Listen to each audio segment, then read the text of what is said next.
Hello students, आज हम NCERT electricity chapter का क्वेश्चन 11 लेंगे।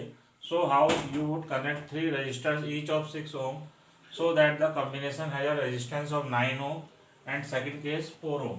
तीन रजिस्टर्स हैं, R1 6 ओम, R2 6 ओम और R3 6 ओम।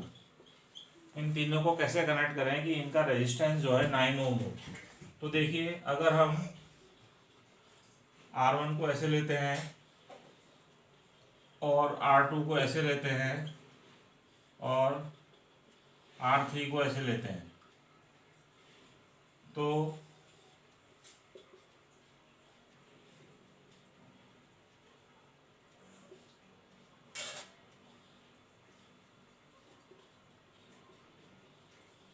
क्या होगा। ये 6 ओम है, ये भी 6 ओम है, ये भी 6 ओम है। तो इनका जो इक्विवेलेंट, अब देखिए इन दो का इक्विवेलेंट रेजिस्टेंस क्या होगा। सपोज करो R डैश है, R dash equal to 1/R, क्योंकि पैरेलल में है तो 1/R dash equal to 1/R2 plus 1/R3।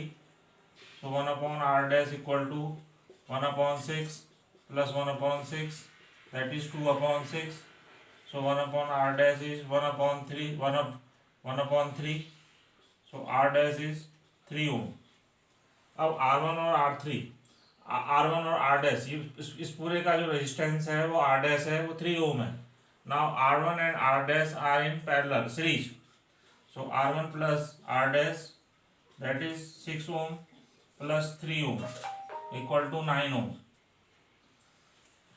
तो इस तरह के कनेक्शन में यहाँ पर R1 ऐसे कनेक्टेड है और R2 और R3 पैरेलल में कनेक्टेड हैं। तीनों ही रेजिस्टेंस 6 ओम के हैं, तो 6 ओम के दो रेजिस्टेंस पैरेलल में और एक रेजिस्टेंस उनके सीरीज में कनेक्ट होगा, तब इसका इस पूरे सिस्टम का इक्विवेलेंट रेजिस्टेंस 9 ओम होगा। अब सेकंड केस है, कैसे रेजिस्टेंस 4 ओम होगा।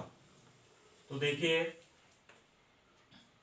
अगर हम R1 को ऐसे लेते हैं, R2 को ऐसे लेते हैं और फिर इसको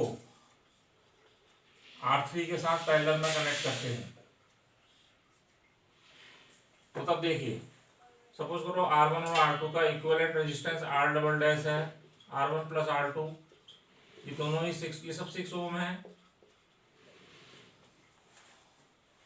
तो R1 plus R2 6 ohm plus 6 ohm, that is 12 ohm. Now this resistance 12 ohm is in parallel with R3.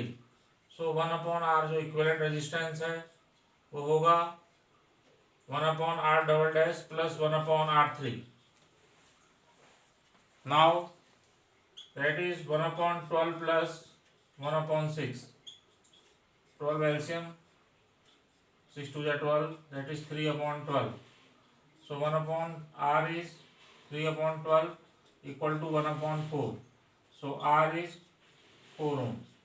सो जब 6 ओम के दो रजिस्टर सीरीज में और फिर वो तीसरे रजिस्टर के साथ पैरेलल में कनेक्ट हैं, तो इस पूरे सिस्टम का इक्विवेलेंट रेजिस्टेंस 4 ओम होगा। You can pause the video to note this down. Thank you.